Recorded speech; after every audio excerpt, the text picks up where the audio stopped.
Bienvenidos nuevamente a esta clase que decidimos dar como una especie de continuación de la clase sincrónica que tuvimos perteneciente al bloque 3, relacionado justamente con las herramientas de biología molecular en medicina, y en esa clase hablamos particularmente sobre nuestra experiencia en el diagnóstico de COVID, donde vimos cómo aplicamos la técnica de PCR cuantitativa a tiempo real para detectar la presencia del virus en hisopados. En esa clase recordarán que vimos varios temas más relacionados con diferentes aplicaciones de herramientas de biología molecular en medicina, y por una cuestión de espacio la clase se hizo muy larga. Este último tema que era parte de esa clase relacionado con la producción de proteínas recombinantes quedó un poco, lo dimos muy rápidamente por una cuestión de tiempo para que la clase no se extendiera demasiado, por lo que decidimos entonces volver a dar esta última parte, repito, como una especie de continuación para aclarar un poco mejor los conceptos que fueron dados oportunamente. Comencemos definiendo qué es una proteína recombinante. Es una proteína que es producida a partir de un gen en un organismo diferente del cual proviene, de su origen. Esta es la definición más amplia de proteína recombinante. En el caso de que vamos a ver durante la clase de hoy y lo que es muy útil en medicina es la producción de proteínas de origen humano en un organismo más simple para producirlas en grandes cantidades y luego ser nuevamente aplicada en el ser humano. El caso que vamos a ver como ejemplo a continuación va a ser el caso de la producción de insulina humana recombinante, mediante el cual se aísla el gen de insulina humana, se expresa en grandes cantidades en células más simples, vamos a ver ahora cuáles. Luego, empresas biotecnológicas lo que se dedican es justamente a producir estas proteínas en grandes cantidades, se purifican y se utilizan para administrar en pacientes, en este caso particular, con diabetes mellitus tipo 1. Bueno, en el caso de producir una proteína recombinante, lo primero que hay que hacer es generar un ADN recombinante. O sea que ahí tenemos otra definición que debemos dar, que es un ADN recombinante. Un ADN recombinante, siguiendo la misma definición que dimos antes, es un segmento de ADN que está formado por ADN de dos organismos diferentes. En este caso, el ADN, siguiendo con este ejemplo, de la insulina humana, unido a un ADN que va a ser el vector para producir esta proteína en una célula no humana.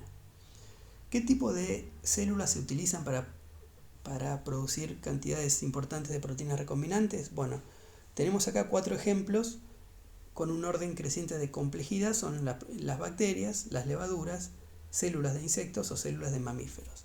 Como ya todos sabemos, las bacterias son microorganismos procariotas, unicelulares por supuesto, y tienen muchas ventajas producir proteínas recombinantes en bacterias porque es muy simple de hacer.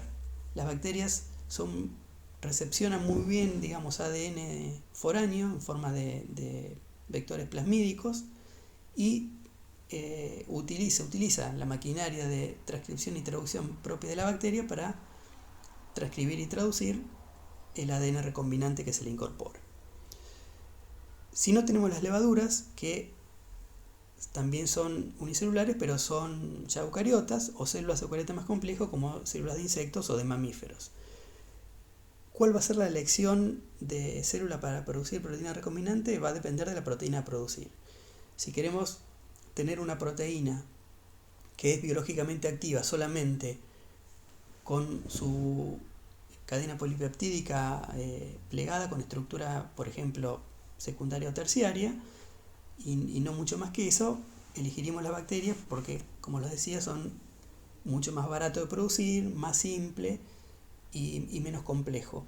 Pero si queremos que la proteína tenga algunos mecanismos de post-traduccionales, de maduración post-traduccional propias de los eucariotas, entonces ya ahí vamos a pasar a elegir células eucariotas como las encargadas de producción de estas bacterias recombinantes, y en base a la complejidad, por ejemplo, patrones de glicosidación o, como les decía, otros mecanismos de maduración posttraduccional, vamos a decidirnos por células de levadura simples o células ya más complejas de insectos o de mamíferos. De una forma muy simplificada, acá podemos ver cuáles son los pasos necesarios para generar una proteína recombinante, en este caso de insulina humana. Estos 7 pasos consistentes primero en extraer un plásmido bacteriano, paso 1. Yo diría más que extraer un plásmido bacteriano es obtener un plásmido bacteriano. En general, hoy en día los plásmidos se compran o se mandan a sintetizar. Un plásmido, ¿qué es? Es un ADN bacteriano extracromosómico. Recordemos que la bacteria tiene un solo cromosoma y además tienen varias copias de ADN extracromosómico o plásmidos. Y ahora vamos a ver a continuación qué características tienen estos plásmidos. Una vez que tenemos ese plásmido bacteriano, se genera el ADN recombinante por unión de ese plásmido a ese plásmido bacteriano de la secuencia de ADN de la proteína que se quiere expresar. En este caso, insulina humana. Como ya conocemos la secuencia del gen de insulina humana, se pueden obtener millones de copias por PCR convencional, como vimos en la primera parte de la clase, solamente mandando sintetizar un par de primers o cebadores y amplificar, como decíamos, millones de copias en unas pocas horas de insulina humana. Se mezclan en un tubo ese gen de insulina humana con el ADN, en este caso que es circular, antes se lineariza, ahora vamos a ver cómo, y se introduce ese gen foráneo dentro del plásmido, y eso es lo que se conoce como ADN recombinante. Esa es la generación del ADN recombinante, ese paso 3. Luego se introduce ese ADN recombinante en forma de plásmido conteniendo el segmento de interés en la célula que va a producir la proteína, bacteria, levadura, etc. Hay diversos métodos para introducirlos, en general son métodos químicos o por shock eléctricos que generan poros en las membranas de la célula y permiten la entrada del ADN. Una vez en el interior, las bacterias se crecen, se reproducen rápidamente. Recordemos que en 20-25 minutos tienen la mayoría de las bacterias su tiempo de duplicación, o sea que en el transcurso de una noche de cultivo obtenemos millones de copias de la bacteria. Y estas bacterias producen, al crecer, expresan la proteína de interés, en este caso proteína de insulina humana, que es purificada, como decimos, y envasada y empleada para tratar, como dice el paso 7, pacientes con diabetes. Esto está muy simplificado, hay algunos pasos que vale la pena mencionar. Por ejemplo, una vez que se crece en el paso 5, ¿no? Bacterias se reproducen rápidamente. Sin embargo, si la producción de insulina humana se diera simultáneamente con la generación o el aumento de biomasa de las bacterias, estas bacterias en presencia de una proteína que no les corresponde, en general lo que hacen, y sobre todo se expresan en grandes cantidades, los llevan a la muerte celular. Entonces la estrategia que se hace es silenciar un poco la expresión del vector a medida que las bacterias crecen. Hay formas bien específicas de hacerlo. Y una vez que hay millones de bacterias, digamos, cuando el cultivo ya llega a la fase estacionaria, el cultivo bacteriano, y hay muchas bacterias, ahí se induce recién la expresión del plásmido recombinante y se generan mucha cantidad de insulina. Las bacterias mueren, pero ya tenemos mucha cantidad de insulina en este caso para purificar. Vamos a ver un poco ahora en detalle cómo son los primeros pasos de obtención de esa insulina humana. ¿Cómo se genera un ADN recombinante? Entonces, lo que vemos ahí como paso 1 era obtener primero un vector, que en este caso será un vector de clonación, llamado así, que se va a mezclar con el fragmento que se quiere introducir. Esta imagen es muy general, un poco antigua tal vez, porque lo que se está mostrando acá es que uno lo que hace es agarrar todo el ADN del cromosoma eucariota donde se quiere purificar, expresar la proteína. En este caso la proteína está esquematizada en color rojo. Se corta todo, ahora vamos a ver cómo se corta el ADN en una gran cantidad de fragmentos, y todos los fragmentos se unen al vector de clonación. Entonces vamos a obtener una gran cantidad de vectores, cada uno conteniendo un fragmento diferente. Podemos decir, aunque no es así pero bueno, como una aproximación, cada uno conteniendo un gen diferente. Entonces eso es lo que se denomina biblioteca de ADN o biblioteca genómica. Todos son vectores recombinantes. Fíjense que en el punto 3 hay una gran cantidad de segmentos que son color azul, que no nos interesan, y el segmento de color rojo que sí es el que nos interesa. Entonces, bueno, hay diferentes técnicas para aislar ese vector recombinante de interés del resto de los vectores recombinantes. No lo vamos a ver en detalle en la clase de hoy porque no es de nuestro interés quedarnos en estos detalles, pero sí podemos decir, como les dije antes, que es de los fragmentos de interés directamente lo que se puede hacer es obtenerlo por PCR. Entonces acá es mucho más fácil. Conociendo en este caso la secuencia de la insulina, se obtiene por PCR el gen completo de la insulina y se une al vector de clonación formando el ADN recombinante. Entonces esos vectores que utilizamos para introducir el ADN recombinante, en este caso dentro de una bacteria o una levadura, existen diferentes tipos de vectores. Están los que decíamos que veíamos recién, vectores de clonación, que como decíamos son ADN extracromosómico, que se replican independientemente del cromosoma bacteriano, por lo tanto tienen un origen de replicación propio, eso es lo que está marcado como secuencia ORI, y además tiene una diferente secuencia, por ejemplo, marcas de selección para un antibiótico que nos va a permitir saber qué bacteria tiene el ADN recombinante y cuál no, pero sobre todo podemos definir acá una diferencia entre vectores de clonación y vectores de expresión, que son los que vamos a utilizar para las proteínas recombinantes. Los vectores de clonación tienen el origen, tienen el origen de replicación, tienen el marcador de selección de resistencia a antibiótico, tienen lo que se llama un polylinker, que está marcado ahí, que es una secuencia que contiene la secuencia de varias enzimas de restricción, que lo vamos a ver a continuación qué son. Eso tiene también un vector de clonación, pero un vector de expresión tiene además las otras secuencias que están marcadas en esta imagen, que es que tienen que tener un promotor y un operador que va a permitir inhibir, como decíamos recién, la expresión en algunos momentos y activarlas en otros. Entonces tiene el promotor para que se una todo el complejo de transcripción y además tiene una secuencia después de donde se une tiene también una secuencia de unión al ribosoma para que se produzca la traducción de esa proteína y una secuencia de terminación para que va a marcar el final de la transcripción. Es decir, como en bacterias la transcripción y la traducción ocurren simultáneamente, entonces en definitiva las secuencias que tiene que tener son el promotor y el operador para iniciar la transcripción, la secuencia en rojo que es el terminador de la transcripción y la secuencia de unión al ribosoma que va a indicar dónde se va a traducir esa proteína. ¿Dónde vamos a introducir el ADN de interés, en este caso el ADN de insulina humana? En la secuencia del polylinker, de tal manera que va a quedar entre el inicio y el final de la transcripción y inmediatamente posterior al sitio de unión al ribosoma. Este vector de expresión asegura una correcta, primero,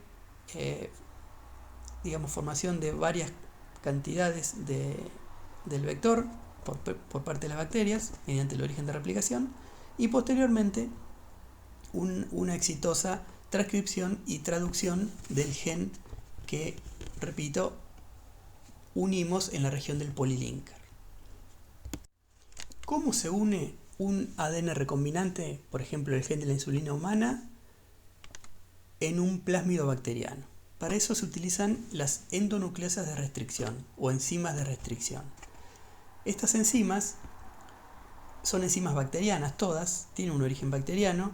Las bacterias lo utilizan para eliminar ADN que no es bacteriano. Típicamente las utilizan las bacterias para defenderse de los fagos o virus bacterianos. Cuando una bacteria es infectada con un virus bacteriano o fago, esas bacterias reconocen esa presencia extraña y su ADN es destruido o cortado por estas enzimas de restricción. Ese es el origen natural de las enzimas de restricción y su función en la naturaleza. Lo que hizo la industria biotecnológica es purificar esas enzimas de restricción de diferentes bacterias, se conocen cientos de enzimas de restricción diferentes, y utilizarlas como una tijera molecular. ¿Cómo las utilizan? Bueno, agarran el plásmido bacteriano, lo cortan con esta enzima de restricción, y con la misma enzima de restricción se corta el ADN que se va a insertar en ese plásmido. En este caso, por ejemplo, el gen producido por PCR de la insulina recombinante. Entonces ese gen va a tener los extremos cortados por una enzima de restricción, que es la misma del vector. Entonces, recuerden que el vector o plásmido era circular, se corta con enzima de restricción y se hace linear, luego se mezcla con el gen de la insulina recombinante cortada con la misma enzima de restricción, y acá está la parte interesante. Como las enzimas de restricción son específicas de secuencia, no van a cortar el ADN en cualquier lugar, lo van a cortar donde encuentren una secuencia de restricción, que es alrededor de, en promedio, entre 4, 5, 6 secuencias de bases. Hay algunas más grandes que reconocen 8, 10, 12 secuencias, que son las que están marcadas en esta imagen como GAATTC. Fíjense que son secuencias, se llaman palindrómicas, en el sentido de que en la hebra complementaria es exactamente igual siempre cuando la secuencia de cada hebra se lee en sentido 5'3'. Y eso va a generar dos tipos, o sea, va a producir la ruptura de esa doble hebra en esa secuencia particular. Entonces, hay dos formas de corte. Una que va a dejar extremos cohesivos o pegadizos, pegajosos, que son los que están marcados en este esquema, y otros extremos romos, que es cuando la muesca se realiza en el mismo lugar de reconocimiento y se corta, digamos, sin dejar ninguna colita en los extremos. ¿Qué es lo interesante para la producción de proteínas recombinantes o de ADN recombinantes, utilización de estas enzimas?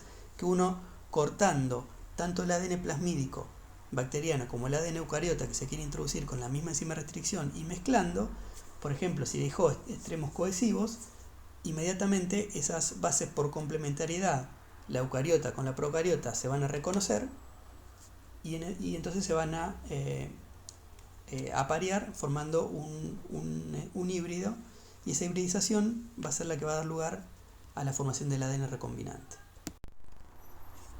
Una vez que se produce ese reconocimiento de extremos entre los dos tipos de ADN, el enlace es sellado por la adición de otras enzimas, que son las ADN ligasas, que lo que hacen es sellar la unión entre los ADN de diferente origen, del vector y el fragmento de interés, en este caso de insulina, dando lugar a la molécula de ADN recombinante. Es decir, el apareamiento e hibridización se da de una manera por reconocimiento de bases complementarias, pero sin embargo no se cierra, no se sella. Ese enlace covalente no se forma hasta que agregamos la ligasa. Entonces, con enzima de restricción, enfrentamiento de los extremos y de los ADN de diferente origen y adición de ligasas, se genera el ADN recombinante o vector de ADN recombinante, que va a ser introducido en la bacteria o levadura para que sea expresado.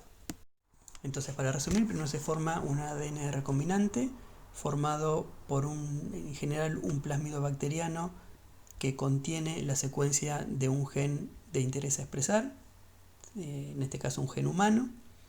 Ese plásmido se introduce en una bacteria, en una levadura o en otro tipo de célula que va a ser como de huésped. Esa introducción del ADN se hace por métodos químicos o por un shock eléctrico, como hablamos al principio en la otra diapositiva. Luego esa célula, bacteria, levadura, etcétera, crece formando cultivos con millones de células. Luego se estimula la traducción de esa proteína en grandes cantidades y se purifica. Vimos el ejemplo de la insulina, pero como vemos en esta tabla, hay una gran cantidad de proteínas humanas que se producen en forma recombinante. Muchos anticoagulantes se producen de esta manera, otros factores como vemos ahí, estimuladores de colonia, factores de coagulación, eritropoyetina, factores de crecimiento, hormona de crecimiento, interferones, interleuquinas, etcétera, etcétera. Muchas enzimas, por ejemplo, superóxido de dismutasa, que se usa para tratar la excesiva generación de especies reactivas del oxígeno. Muchas vacunas ya se están produciendo por ADN recombinante.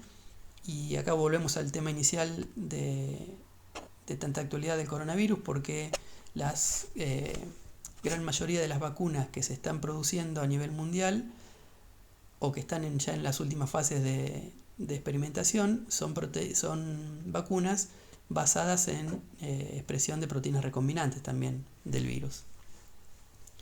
Entonces, justamente lo que se hace es administrar para despertar el sistema inmune una proteína, una porción de proteína del virus no infectiva como para generar la respuesta inmune en el huésped.